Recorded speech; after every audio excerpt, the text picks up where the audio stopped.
గౌరవ జగన్మోహన్ రెడ్డి గారు ఈరోజు ఒక విచిత్రమైన ఓదార్పు యాత్ర చేశారు పల్నాడు జిల్లాలో. సంవత్సరం క్రితం, పోయిన సంవత్సరం ఏప్రిల్ నెలలో ఎన్నికల కౌంటింగ్ జరిగిన నేపథ్యంలో వాళ్ళ పార్టీ కార్యకర్త కొర్లకుంట నాగమల్లేశ్వరరావు అనే అతను ఆత్మహత్య చేసుకొని చనిపోయాడు అని సంవత్సరం 2 నెలల తర్వాత ఈ రోజున అతన్ని ఓదార్చడానికి ఓదార్పు యాత్ర పేరిట బయలుదేరాడు ఆయన. నేనంటున్నాను, ఈ రోజున జగన్మోహన్ రెడ్డి గారు చేసిన ఈ ఓదార్పు యాత్ర పేరిట చేసిన ఈ యాత్ర, this is nothing but a vulgar exhibition of his wealth. అతనుకున్న అవినీతి సంపదని ఒక్కసారి ఎక్స్పోజ్ చేసుకున్నాడు. నా దగ్గర ఉన్న అవినీతి సొమ్ముతో నేను జనాన్ని ఏ రకంగా మాయ చేయగలనని చెప్పి ఈరోజు యాత్ర ద్వారా అతను చెప్పాడు తప్పితే అది నిజమైన యాత్ర కాదు. నిజమైన యాత్ర అయితే చనిపోయిన వెంటనే వెళ్ళి పలకరించాలి. అప్పుడు ఖాళీగా ఉన్నాడు ఆయన. 4వ తారీఖు ఎన్నికల ఫలితాలు వచ్చినాయి. కానీ చంద్రబాబు నాయుడు గారి ప్రభుత్వం అతను ఆత్మహత్య ప్రయత్నం చేసే రోజుకి చంద్రబాబు నాయుడు గారు ముఖ్యమంత్రి కాదయ్యా జగన్మోహన్ రెడ్డి, మీరే ఆపద్ధర్మ ముఖ్యమంత్రిగా ఉన్నారు. నాకు తెలిసి మీరే ఆపద్ధర్మ ముఖ్యమంత్రి. 4వ తారీఖున ఎన్నికల ఫలితాలు వచ్చినాయి. 5వ తారీఖున అతను గడ్డి మందు తాగాడు, ఆసుపత్రికి తీసుకెళ్లారు, చికిత్స పొందుతూ 9వ తారీఖున చనిపోయాడు. Everybody nose. ఇక్కడ ఎఫ్ఐఆర్ కూడా ఉన్నది దానికి సంబంధించి. This is the FIR.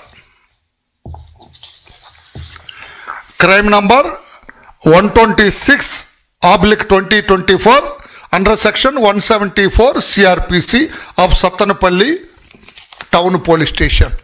This is the FIR. అతని ఆత్మహత్య గురించి 4వ తారీఖున ఎన్నికల ఫలితాలు వచ్చినాయి.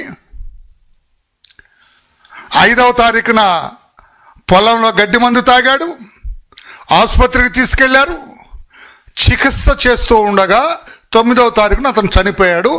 This is the FIR. నేను అడుగుతున్నారు ఈ రోజున మీరేమంటారు? ఆ ప్రభుత్వ ఒత్తిడి వల్ల ఆ ప్రభుత్వం మా వాడి మీద అనవసరంగా దాడులు చేయటం వల్ల, ఆ ప్రభుత్వం అఘాయిత్యాలు చేయటం వల్ల చనిపోయినాడు. ఏ ప్రభుత్వం? ఆనాడు ఏ ప్రభుత్వం అధికారంలో ఉంది? మై డియర్ జగన్, నీకు ఆట్టయితే లేకపోతే పక్కన వాళ్ళని అడగా. ఉన్నారుగా నీ ప్రక్కన ఆ జంబులింగ అంబటరాంబాబు. అతను చెబుతాడు, అయ్యా నువ్వే ముఖ్యమంత్రి ఆ రోజున ఆధర్మ ఏమంటారు ఆపద్ధర్మ ముఖ్యమంత్రివి అని చెప్పలేదా మీకు? అసలు విషయం నేను చెబుతా, వినటానికి సిద్ధంగా ఉన్నావా మిస్టర్ జగన్? అసలు వాస్తవం ఇప్పుడు చెబుతాను నేను.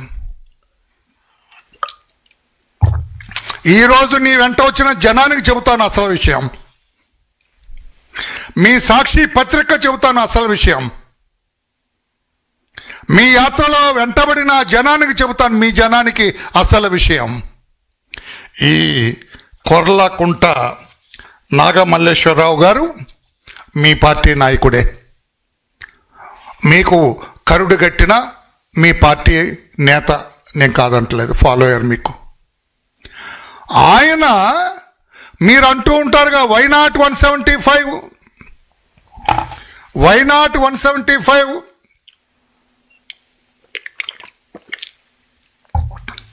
వైనాట్ 175 అని పదే పదే మీరు మీ కార్యకర్తల మనసుల్లో గుచ్చారు.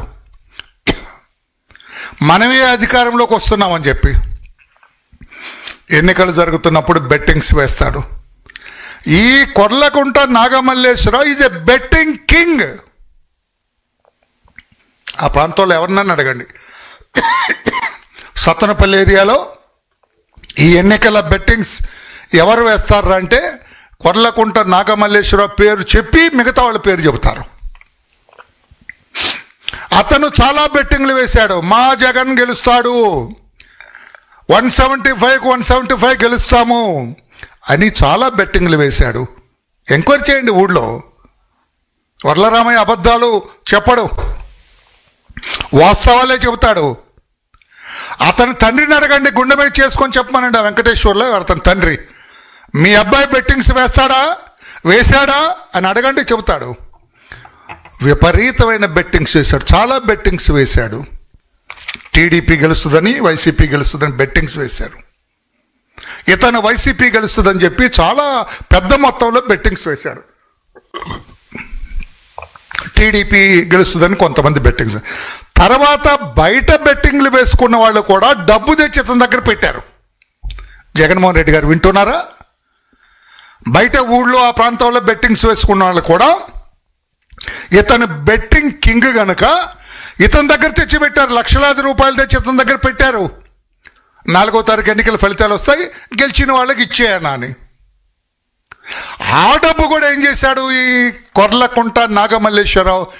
జగన్మోహన్ రెడ్డి గెలుస్తాడు, వాళ్ళ పార్టీ గెలుస్తుందని ఆ డబ్బు కూడా పెట్టేశాడు. మధ్యవర్తిత్వం వహించటానికి అతని దగ్గర వచ్చిన డబ్బు, పెట్టిన డబ్బు కూడా, ఆ డబ్బు ఏం చేయాలి? గెలిచిన ఎలక్షన్ ఎన్నికల ఫలితాలు వచ్చిన వెంటనే గెలిచిన వాడికి ఇవ్వాలి.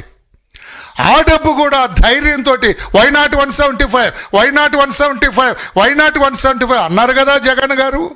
మీ కార్యకర్త ఆ మాట నమ్మాడు, వాడి కొంప మునిగింది. మీ మాటలు నమ్మాడు, కొంప మునిగింది. అసలు నన్ను అడిగితే you provoked him to commit suicide. Mister Jaganmohan Reddy, you provoked him.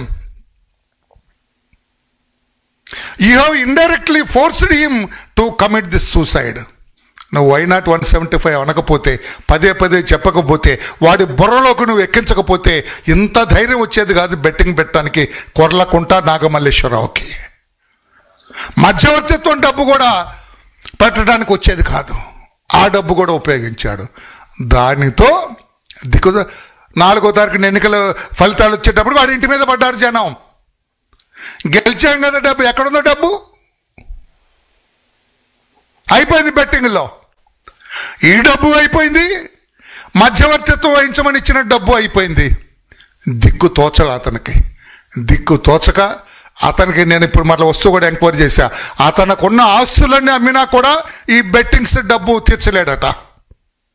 నాగమల్లేశ్వరరావుకున్న ఆస్తులన్నీ అమ్మినా కూడా ఈ బెట్టింగ్ డబ్బు తీర్చలేడట.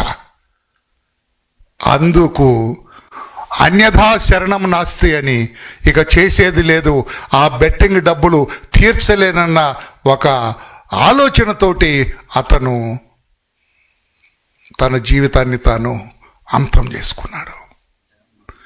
అది వదిలి ప్లీజ్, అది వదిలి ఆ ప్రభుత్వం అతని మీద దాడి చేసింది, ఆ ప్రభుత్వం ఒత్తిడి చేసింది, ఆ ప్రభుత్వం అతన్ని కొట్టింది, ఆ ప్రభుత్వం అతని మీద ఒత్తిడి.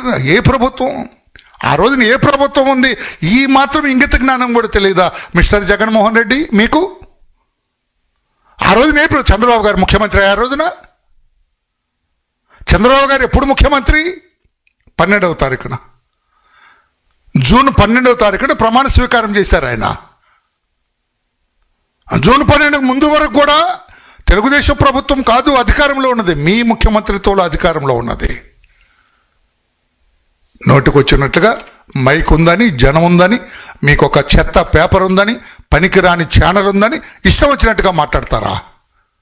ఏం ఓదార్పేత నీ అనకూడదు. నేను ఏం యాత్ర మీది? మీ ఓదార్పేత అంటే భయపడుతున్నారు జనం. మీరు ఆ రోజు చనిపోయిన రోజున ఎందుకు వెళ్ళలేదు? నిజంగా మీకు కార్యకర్త మీద ప్రేమ ఉంటే ఆ రోజున ఎందుకు వెళ్ళలేదు? అంటే ఈ రోజున రాష్ట్రమంతా కూడా, మన పొరుగునున్న రాష్ట్రం కూడా, తెలంగాణ రాష్ట్రం కూడా, చాలా వరకు ఢిల్లీ కూడా మీ వేలాది కోట్ల రూపాయల మద్యం కుంభకోణంలో సిట్టు దర్యాప్తు వైపు అరెస్ట్ అవుతున్న మీ నాయకుల వైపు చూస్తూ ఉన్నది. రేపెవరు అని చెప్పి జనమంతా చూస్తూ ఉన్నారు. ఈ దృష్టి మరల్చడం కోసం మద్యం కుంభకోణంలో ఏదైతే వేలాది కోట్ల రూపాయలు మీరు కొట్టేశారో, మీ టీం కొట్టేసిందో, ఆ దృష్టిని దాని మీద దృష్టి పెట్టకుండా ఏదో ఒకటి చేయాలి. మరలా ఇంకొక యాత్ర పెడతాడు ఇతను. ఎవరో చావబోతారో వాళ్ళ పార్టీ నుంచి, ఏదో ఇబ్బంది జరగకపోతే మళ్ళా యాత్ర పెడతాడు. ఎన్ని కోట్లైనా ఖర్చు పెడతాడు. మీరు అనుకుంటున్నారేమో నిన్న ఈరోజు జరిగిన దానికి ప్రతి రూపాయి తాడేపల్లి ప్యాలెస్ నుంచి వెళ్ళింది. ఏ కార్యకర్త సొంత ఖర్చు పెట్టుకోలేదు. ఇతని మీద నమ్మకంతో ఏ కార్యకర్త రాలేదు. గుండుసు దగ్గర నుంచి చిత్రపటం వరకు కూడా మొత్తం కూడా ఇక్కడి నుంచే వెళ్ళింది. Your ill gotten your wealth, నీ అవినీతి సొమ్ముని దీనికి ఉపయోగించావు తప్పితే వేరే కాదు అని చెప్పి కూడా నేను తెలియజేస్తున్నా. ఆ రోజునే నిన్నటి వరకు కూడా ఆ చనిపోయిన కొర్లకుంట నాగమల్లేశ్వరరావు భార్య, 2 పిల్లలు ఎక్కడున్నారు? రెడ్డి గారు మీకు తెలుసా? రెడ్డి గారు అంటే జగన్మోహన్ రెడ్డి గారు ఎక్కడున్నారో మీకు తెలుసా అండి? ఆ రోజునే ఆమె గొడవపడి ఆమె మామ వాళ్ళందరూ కూడా ఆ అమ్మాయిని తరిమేశారు ఇంట్లో నుంచి. ఏమిటి నాకు ఈ కర్మ, ఏమిటి బెట్టింగులు, దరిద్రం ఏంటి, నా బిడ్డల భవిష్యత్తు ఏంటని చెప్పి ప్రశ్నించింది.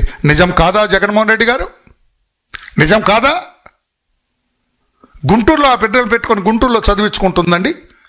మీరు వీళ్ళని కదా పలకరించాలి, పరామర్శించాలి. అయ్యో 2 బిడ్డలు దిక్కులేని వాళ్ళు అయిపోయారే, నా వైనాట్ 175 వాళ్ళ భార్య దిక్కులేనిది అయిందే అని వీళ్ళని కదా ఓదార్చాలి గుంటూరు వెళ్ళి. అంటే ఒక రాజకీయం చేయాలా? ఈ మద్యం కుంభకోణంలో మీ మీద పడ్డ ఈ బురద జనానికి తెలియకుండా ఉండాలి. అందుకోసం మీరు యాత్ర చేశారు. అవునా జగన్మోహన్ రెడ్డి గారు? ఆయన మాట్లాడుతుంటారు, నేను ఆయన మాటలు విన్నాను. నేను ఏ తప్పు చేయని కొర్లకుంట నాగమల్లేశ్వరరావు మా తమ్ముడు అన్నాడు. అయ్యా మీ తమ్ముడికి నేర చరిత్ర ఉంది సార్. ఎస్సీ ఎస్టీ కేసు ఉంది మీ వాడి మీద, అంతకుముందు కేసులు ఉన్నాయి, 2 ఎఫ్ఐఆర్లు ఉన్నాయి మీ వాడి మీద. అతనే పెద్ద మీరు అంటున్నంత బుద్ధిమంతుడేం కాదు Nagamalleswararao. There are 2 cases against him. FIRs are with me now. SC ST case కూడా మీ తాడేపల్లి ప్యాలెస్ నుంచి సత్తెనపల్లి డిఎస్పీకి వెళ్తే ఆ రోజుల్లో మీ ఎమ్మెల్యే మినిస్టర్ ఎవరు అతను రాంబాబు, మీ రాంబాబు ఇంటర్ఫీర్ అయ్యి ఇతని మీద ఎస్సీ ఎస్టీ యాక్ట్ కూడా తీసేయించాడు. ఇతను పెద్ద బుద్ధిమంతుడని చెప్పుకొస్తున్నారు జగన్మోహన్ రెడ్డి గారు. నాగమల్లేశ్వరరావు మీరు అంటున్నంత బుద్ధిమంతుడేం కాదు. ఎస్సీ ఎస్టీ కేసు ఆ జనసేన కార్యకర్తను ఇష్టం వచ్చినట్టు కొట్టాడు, వాడి కులం పేరెత్తి. పోలీసులు ఎఫ్ఐఆర్ రిజిస్టర్ చేశారు ఎస్సీ ఎస్టీ యాక్ట్ కింద. ఛార్జ్షీట్ వేయాలని సంకల్పిస్తే తాడేపల్లి ప్యాలెస్ నుంచి కబురు వెళ్ళింది, మంత్రి గారు ఇంటర్ఫియర్ అయ్యారు, ఆ కేసుని పక్కన పెట్టించింది. నిజం కాదా జగన్మోహన్ రెడ్డి గారు? ఒక్కసారి మీకు చిత్తశుద్ధి ఉంటే ఎవరైనా పంపించి ఎంక్వైరీ చేయండి. బెట్టింగ్లు వేస్తాడా లేదా వీడు నాగమల్లేశ్వరరావు? బెట్టింగ్లు వేసేవాళ్ళు కాదు, ఇప్పుడు కూడా బెట్టింగ్ల డబ్బు అతను క్లియర్ చేయాలా? ఈవెన్ టుడే నేను చెబుతున్నా, ఎంక్వైరీ చేసి చెబుతున్నా, ఆషామాషిగా చెబుతున్నా, ఈ రోజు కూడా బెట్టింగ్ డబ్బు కట్టాలి అతను కొంతమందికి. అటువంటి వ్యక్తిని క్రిమినల్, చనిపోయిన వ్యక్తి గురించి అనకూడదు, మరి చెప్పాలి కదా, నువ్వేదో పెద్ద దేవుడు అని చెబుతున్నావు కదా. అతన్ని బెట్టింగ్స్ చేసే కట్టే వ్యక్తిని మీరు ఓదార్పుకు వెళ్ళారు మీరు. ఇది సమంజసమా? ఇంకా అతను కట్టాలి, మీరు కట్టండి. బోల్ డబ్బు ఉందా మీ దగ్గర? చాలామంది చుట్టుపక్కల చాలామంది అసలు మీ 175 175కి స్పందించి చాలామంది కట్టారా బాబు. గ్రామాల్లో కూడా లేరు వాళ్ళు బెట్టింగ్లు వేసిన వాళ్ళు. చాలామంది పురుగుల మందు తాగి చాలామంది చనిపోయినారు. They are not accounted for. అవన్నీ లెక్కలోకి రాలేదు. ఇప్పటికే చాలామంది గుంటూరు పరిసర ప్రాంతాల్లో తలదాచుకుంటున్నారు బెట్టింగ్ల డబ్బు క్లియర్ చేయలేక. మీ బ్యాచ్ తెలుసా? అసలు మీకెందుకండి నేర ప్రవృత్తి కలవాళ్ళంటే అంత ఇంట్రెస్ట్ జగన్మోహన్ రెడ్డి గారు? మంచి వాళ్ళు ఎవరైనా చనిపోతే ఓదార్పుకి వెళ్ళడైనా ఇటువంటి వాళ్ళే నేర చరిత్రలు, రౌడీ షీటర్స్ చూసాం కదా, మొన్న తెనాలి అని అదర్ ప్లేస్ పొదిలి అని అన్ని చూసాం కదా. నేరస్తులు అంటే చాలా ఇంట్రెస్ట్ చూపిస్తాడు ఈయన. నేరం చేసిన వాళ్ళని హక్కుని చేర్చుకుంటాడు ఈయన. I don't know why. ఈ రోజున మీరు చేసిన యాత్ర చాలా పనికిరాని యాత్ర అని చెప్పి కూడా నేను తెలియజేస్తూ ఉన్నా. అసలు నన్ను అడిగితే పోలీస్ ఆఫీసర్స్ సరిగా దర్యాప్తు చేస్తుంటే మిమ్మల్ని ముద్దాయిగా పెట్టాలా?